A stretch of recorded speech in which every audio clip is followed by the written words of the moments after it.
على حبيبك خير الخلق كلهم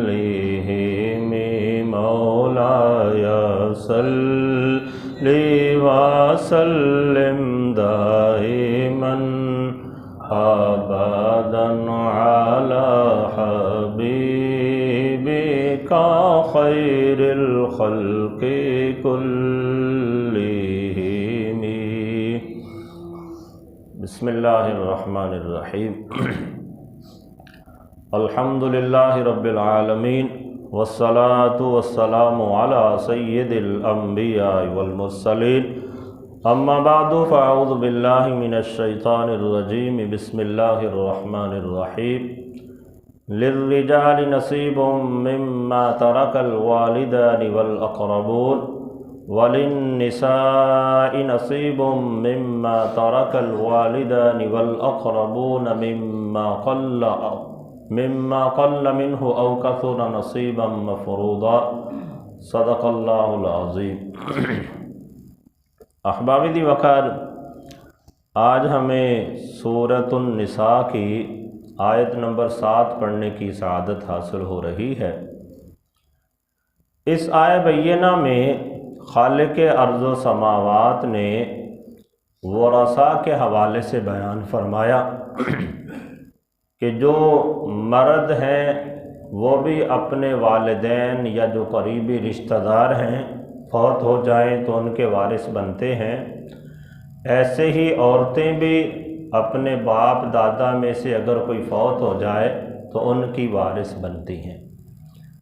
اس آیہ بینہ کے شان نزول کے حوالے سے مفسرین کرام نے بیان فرمایا کہ زمانہ جاہلیت کے اندر اگر باپ یا دادا فوت ہو جاتا تھا تو اس باپ اور دادے کی میراث میں سے اگر کوئی خاتون ہوتی تھی یا کوئی چھوٹے بچے ہوتے تھے تو انہیں میراث نہیں دی جاتی، صرف بڑے افراد کو دی جاتی تھی اور مردوں کو دی جاتی تھی. باپ کی بیٹی پوتی انہیں وراثت وغیرہ نہیں دی جاتی تھی. اسی طرح کا ایک واقعہ ایسا پیش آیا کہ ایک عورت تھی، اس کا خاوند فوت ہو گیا. اس خاوند کے ورثاء میں وہی اس کی بیوہ عورت اور ایک بچی تھی چھوٹی، وہ بچی ورثاء میں. جب وراثت کی تقسیم کی باری آئی تو ان دونوں کو حصہ نہیں دیا گیا، نہ بیوی کو دیا گیا اور نہ ہی بیٹی کو دیا گیا. تو وہ عورت نبی علیہ السلام کی بارگاہ میں حاضر ہوئی، آ کے عرض کرنے لگی، یا رسول اللہ، یا حبیب اللہ، میرا خاوند فوت ہو گیا ہے اور اس نے اپنے ورثاء میں مجھے یعنی ایک بیوہ کو اور ایک بچی ہے ہماری چھوٹی، اسے چھوڑا ہے، لیکن ہمیں وراثت سے محروم کیا جا رہا ہے. تو اس وقت اس بیوہ عورت کی جو بچی تھی اس کا چچا بھی وہاں پہ موجود تھا. وہ کہنے لگا، یا رسول اللہ، یا حبیب اللہ، یہ جو عورتیں ہیں یہ نہ تو گھوڑے پہ سوار ہو سکتی ہیں،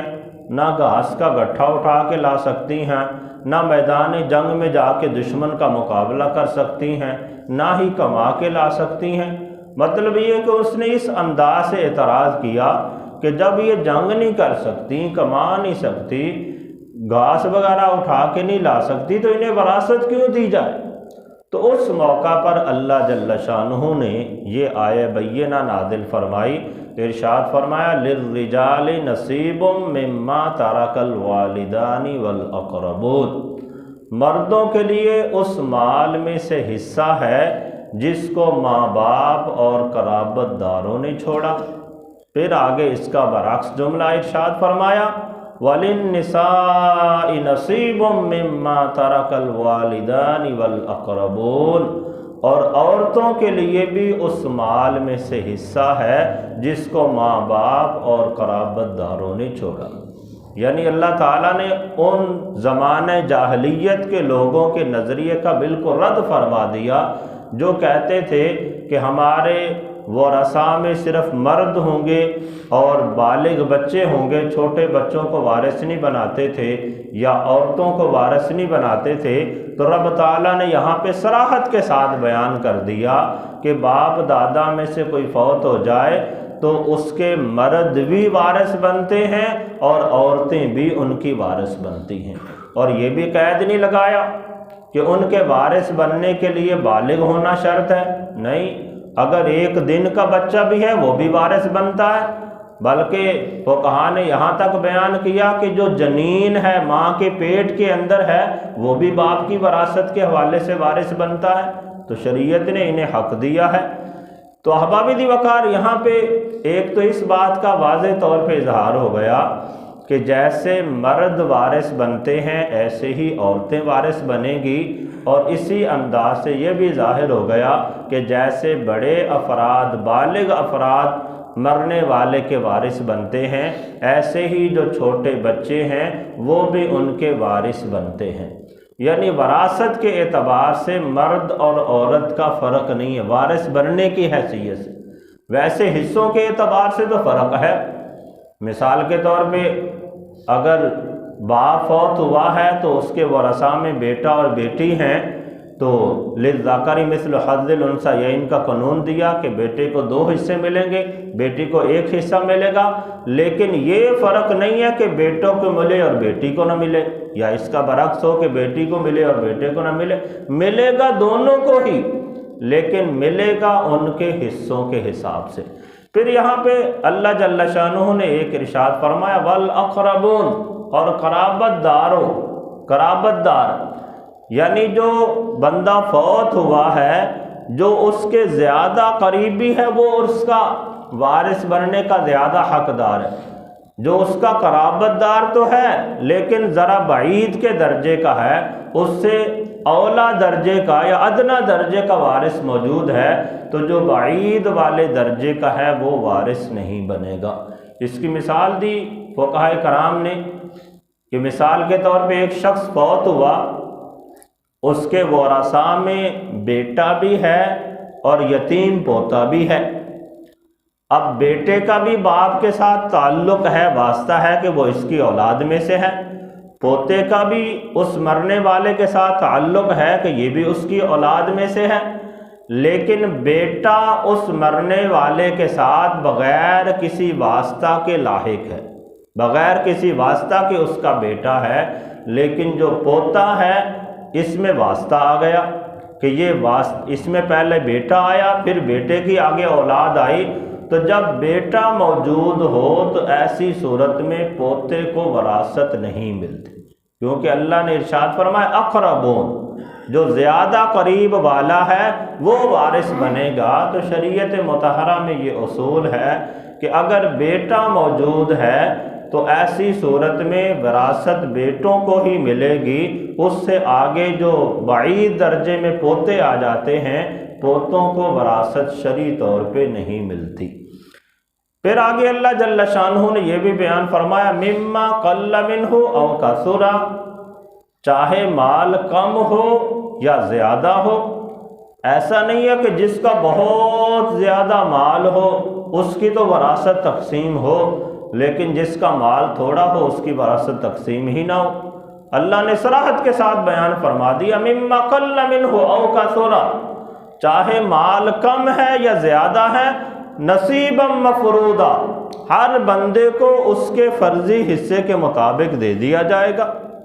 مرنے والے نے اگر کروڑوں کی جائیداد چھوڑی ہے تب بھی اس کا ترکہ تقسیم ہوگا، اور اگر اس نے چند پیسے یا چند انگوٹھیاں، تھوڑا سا زیور، تھوڑی سی زمین چھوڑی ہے، جتنا بھی مال اس نے چھوڑا ہے وہ اس کے ورثاء میں شرعی اصولوں کے مطابق ہی تقسیم ہوگا۔ مثال کے طور پہ شوہر فوت ہو گیا، اس کی بیوی موجود ہے، تو اگر اولاد نہیں ہے تو بیوی کو 1/4 ملے گا، اور اگر اولاد موجود ہے تو پھر بیوی کو 1/8 ملے گا۔ اسی طرح ماں موجود ہے تو اسے 1/6 ملے گا، باپ موجود ہے تو اسے 1/6 ملے گا۔ اگر بیٹے موجود ہیں، بیٹیاں موجود ہیں تو وہ اسبہ کے اندر آ جائیں گے، انہیں للذکر مثل حظ الانثیین کے قانون کے تحت وراثت ملے گی۔ تو بہرکیف اللہ جل شانہ نے یہ بیان فرما دیا کہ مال تھوڑا ہو یا زیادہ ہو، وراثت ان کی تقسیم ہوگی۔ ایسے نہیں کہ تھوڑا مال ہو تو ایک ہی لے کے بیٹھ جائے، بھی تھوڑا سا مال ہے اسے کیا تقسیم کرنا ہے، نہیں، جو تناسب، جو حصے اللہ جل شانہ نے بیان فرما دیے اس حساب سے مال کو تقسیم کرنا پڑے گا۔ تو اللہ جل شانہ نے اسے بیان فرمایا مما قل منہ او کثر نصیبا مفروضا، مرنے والے نے چاہے تھوڑا مال چھوڑا ہے یا زیادہ مال چھوڑا ہے، اللہ کی طرف سے جو مقرر کردہ حصے ہیں اس اعتبار سے مال کو تقسیم کیا جائے گا۔ پھر احباب دی وقار، مال کی تقسیم کے وقت جو اللہ نے ارشاد فرمایا نصیبا مفروضا، اللہ کی طرف سے فرض کیے گئے حصوں کے مطابق تقسیم ہوگا، بندے کی اپنی کیفیت کا لحاظ نہیں رکھا جائے گا۔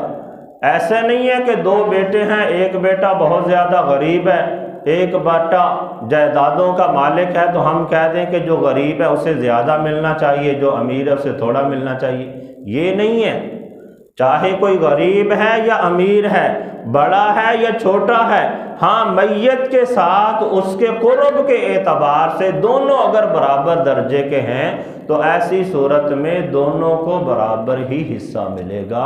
ان کی امیری غریبی کا لحاظ کرتے ہوئے، غریبی محتاجی کا لحاظ کرتے ہوئے کسی کو زیادہ اور کسی کو کم نہیں دیا جائے گا، بلکہ اللہ نے صراحت سے ارشاد فرما دیا نصیبا مفروضا، جو اللہ کی طرف سے فرض کیے گئے حصے ہیں، جو اللہ کی طرف سے بیان کردہ اصول ہیں، انہی اصولوں کو مد نظر رکھتے ہوئے مال کو تقسیم کیا جائے گا۔ تو انشاءاللہ العزیز آگے مزید وراثت کے مسائل اگلی آیات میں آئیں گے، ہم ان پہ گفتگو کریں گے۔ اللہ تعالیٰ کی بارگاہ میں دعا ہے کہ رب تعالیٰ ہم سب کو قرآن و سنت کی تعلیمات کو سمجھ کر اس کے مطابق عمل پیرا ہونے کی توفیق عطا فرمائے۔